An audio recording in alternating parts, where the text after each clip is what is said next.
Well, I do have a background in erotic expressions in medieval literature. Mm-hmm. That's really what my dissertation was Mm-hmm. all about. Mm-hmm. So the idea of expressions of desire Mm-hmm. against taboo Mm-hmm. and the literature that I've studied Mm-hmm. breaks a lot of Mm-hmm. taboos Yeah.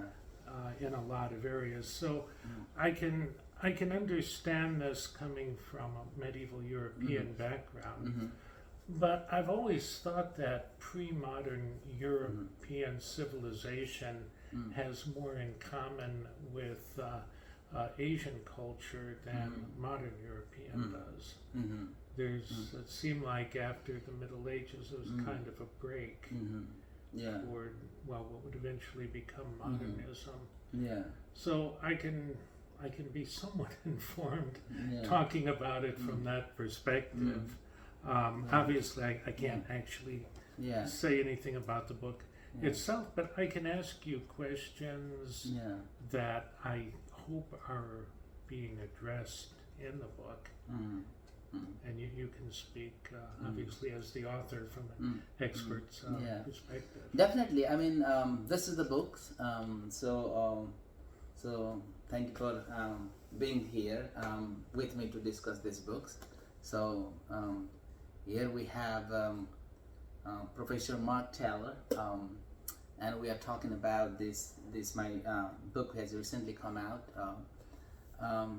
So definitely, I mean, the idea of sex is still considered as a taboo, and not only in the South Asian context. I think even in the European context, it is considered taboo. But compared to the European context, I guess in the South Asian context, it is even more a taboo thing, um, because they kind of they connect this idea of sex and desire to the idea of morality or immorality, or the idea of prestige and social prestige and family honor, if it has to connect to women's sexuality, and people do not want to talk about that a lot. But what interested me more about this topic is, in South Asia, you see we have different temples and different sort of the religious scriptures and things like that, and you see there we have a lot of the arts on erotica, and this arts and erotica, it's so amazing. I mean, this is so mind blowing that I can't even imagine the way they make the art, where people don't even want to talk about it openly, and even husband and wife, walking along the streets, are found to be holding hands together and kissing in public. I think they're kind of very sort of a taboo thing. On the other hand, if you go to the temples, the same husband and wife, the same public find the art and erotica. And what's going on here? And in South Asia, I think this is the land where the Kama Sutra, it's also called sexual manual. Some people call it, literature about the art the art of erotica as an art of aesthetics, sex as an art of aesthetics. So why there is such a big gap? What society says versus what is already there. Why still this topic has been considered taboo? What is the logic behind it? I think those are some of the complicated and contradictory subjects of the content that I wanted to explore, and that intrigued me, and I wanted to do the research on it. Well, these are exactly the questions that I have. Yeah. And when I was in Nepal, I saw these things, and having read the Kama Sutra and whatnot, and so I guess there are contradictions inherent in all cultures, but what I want to know is why this seeming contradiction, why here, why now, why this particular history? Because not all cultures have these same taboos or an attempt to moralize sexuality. Any number of African cultures don't do that, even though they may evaluate sexual behavior in terms of family or prestige or whatnot. So I'm curious, has this happened on the Indian subcontinent? And I'm anxious to hear your explanation. Yes, I mean, so you are more interested in why this sex has been considered as a taboo in the Indian context. That's what you're trying to know, right? So Right. So Why do you have yeah. open sexuality in some aspects and then a repression of that same sexuality in other aspects? Yeah, I mean, I think that is something I have tried to explore in this book. So definitely, when you read this book, you will your question will be answered as well. So I will not be exploring much on that, but I'll just be touching upon those ideas, though.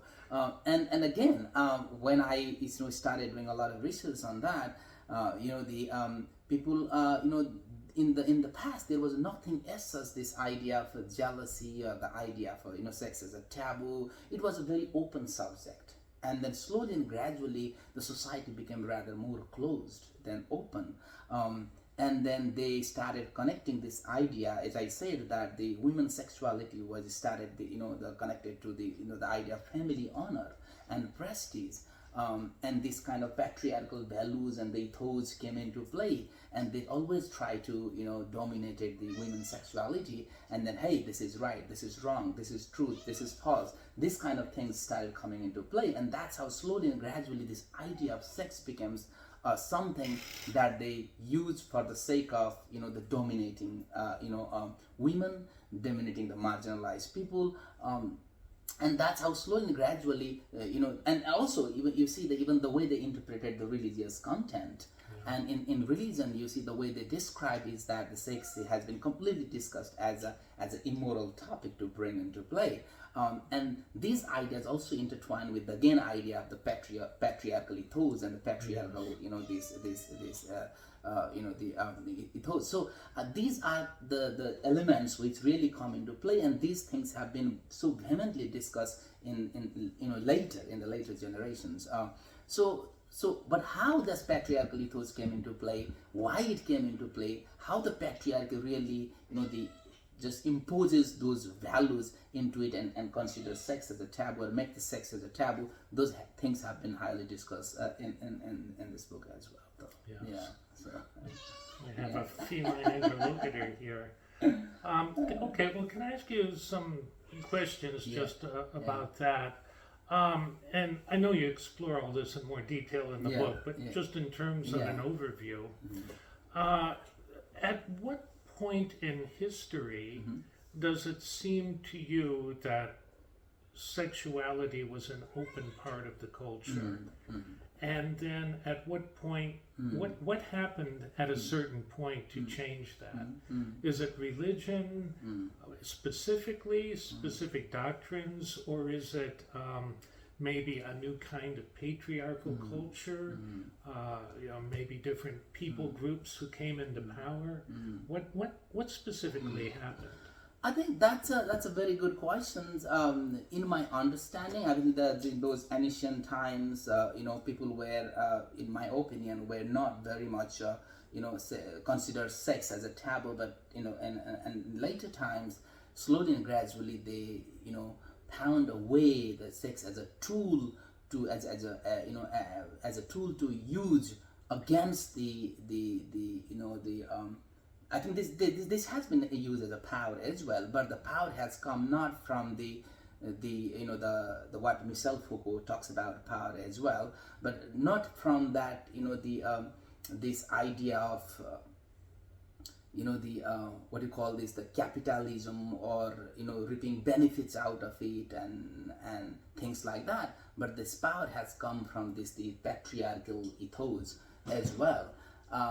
And what this patriarchal society did is that this patriarchy also has emerged from the religious the values and how the religion has been discussed and how the religion has interpreted, because I have discussed here some of the story like Sostani Brata Katha, where Goma Brahmini who who does fasting for a long time to find her ideal husband, but finally she ends up finding a very old man, but while she was 9, 10 years old young girl.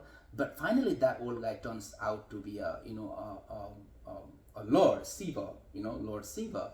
Her, the fasting has been paid off. So look at that. To find someone ideal person, you have to do a lot of fasting. You have to work hard. You have to do this. You have to do that. This is the all kind of a patriarchal ethos. Has been playing a crucial role in it. But it doesn't talk much about the men fasting for finding a woman or a wife. A beautiful wife. But a woman has to fast, to find a beautiful man. And at the same time, if you go to the Pashupatinath temple, you see there are so many, the lingams cradled in yonis, like that kind of, the sort of a vertical things going to the horizontal, Right. And then, there is also a belief, the faith, the idea that if, a wife or a woman doesn't have a child, usually what they consider is they go to the Pashupatinath temple or the places where the lingam cradled in yoni. They just usually try to let their the private part touch by the lingams, and that is that will help them procreate. Look at the power of the manly power. Can I interrupt with a question here? Sure, yeah. The Shiva lingam is a very abstract figure. And of course, women are thinking of having children, but the literalness of how you get children, and also the literalness of depicting the means of doing that, have been abstracted. So it's possible maybe you can think about these things without thinking about the sexual act itself. Yeah, and then that's why I'm saying that the idea of sex has been only connected to the idea of procreating children or giving birth to children or just having child. It has nothing to do with the idea of human pleasure or the sensuality or the quality of life, a person's quality of life. That's how they started interpreting it. Even the religion interpreted it that way. And then the patriarchy found a lot of advantage in it. They use the idea of sexuality, or if woman, has been already, had sort of, the relationship with somebody else before she got married, that means she's immoral, she's bad, she ruined it. Look at that, the narrative the patriarchy created. And they created on, in the context of this, the idea of sex. So that's how the sex started to be defined as a bad thing, as an immoral thing, as a thing of, family prestige and blah, blah, blah. And that's how this, interpreted the sex became a taboo. That's how the sex started defining it as a taboo. So as patriarchy and religion are working together to create these taboos, which is all based on moral terms. Moral terms, now, yes. Maybe ask you a difficult question. Yeah. I don't know if it can be answered. Yeah. Do you think that this arises originally within patriarchy and the need for male control, and they appropriate religion to that ends? Or do you think that there is something within these religions that demands a morality, which then patriarchy can later appropriate? I think they just feed into each other, they inform each other, but again, you see the most of the text that has been written are by men, Sure. So you definitely see that the male principle, the male narratives, the male ego, will definitely get into it. It seeps through the narratives that we have been reading. So I think it's kind of feeds into each other. But again, if you see, at the same time, we have so many, the gods and goddesses, and they have been, highly praised. We do not only have God, but also goddesses like Devi, Kali, and they have been so spoken very highly about what they do and how they do, and at the same time there's a lot of respect for women too. But again, the way they do it is kind of again fits in back into the male narrative. So I think you see some of the text, most of the text have been written by, again, see, there is what you call the Manu's law. The Manu laws talks about what a woman should do and what she should not do. What is her role and responsibility for her husband. These are all the rules and things have been applied, and the Manu laws, and that has been written by men. And you see, that's how these things seep through it. So I think this fits into each other. I think inform each other. But again, with that said, I've also discussed some sort of the alternative narratives where some women, find it's very empowering and encouraging the way the story about women and their fasting have been discussed, because these are our local narratives, our story, and that's how some of the women scholars interpret as a very encouraging the narrative for women as well. But on the other hand, there are tons of literature out there who discusses these the male narratives and patriarchy and the religion, which have been playing a very crucial role in causing the idea of sex as a taboo, and which is really preventing for people from understanding this idea of sex as something which is very valuable for the quality of life, human life, and also to understand how this is a part of this is an art of aesthetics, that we should not forget about it. Right. So yeah. The only difference between I have discussed that Michel Foucault and also Gayatri Spivak sees the theory of subaltern. I have really discussed Michel Foucault because he says that some of the things that continue to regulate women's body, if we do not question that, if we do not look at things outside the box, those things continue to regulate women's body, continue to take place. So these patriarchal narratives or the religious morals that discusses women values and women's prestige and things like that, if we do not question them, they continue to regulate their body. But Foucault talks more from the perspective of power. But the subaltern theorist, as I said, Gayatri Spivak emphasizes the local context. So to define the problem, the issue, the context, the reality of the South Asian context, we really need to look at that issue from the South Asian context. We should not bring Foucault's theory to interpret Taboo. Right. That is what my main thing to bring it in here as well. So, but as you point out, a lot of postmodern theory demands you look at the context. And it's very good. Well, on that subject, do you see any correspondences between how taboos are playing out in South Asia and how they have played out in Europe? That's a very interesting question. I have not done a lot of comparisons, but what I have seen so far is that even in American context, the sex is also considered a taboo to some extent, but they know its value. They know it's important. They know its significance. The majority of them know. They are open about it, not as close as the people in the South Asian context. You see, if you see in the people in the street, husband and wife, just holding hands together, kissing, walking, chatting. If they have to talk about sex as a part of sex education, they discuss that very openly. But still, people are shy about it in the context of Nepal. The difference is that we don't find a lot of those arts and erotica here in the European context, but we see a lot in the South Asian context. But there is a lot of gap between what we see versus how the people act in South Asia. But here also they make it taboo in terms of the from that capitalistic point of view.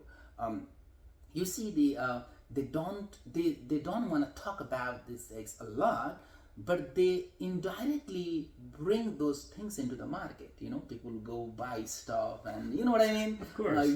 Look at that. They are generating money. They are translating the discussion of sex through the profit-seeking, the perspective. Well, that's how they're playing. Well, where you have taboo, you also have prurient interest in the thing that is taboo. So, there are higher instances of consumption of pornography in communities where sexuality is most repressed.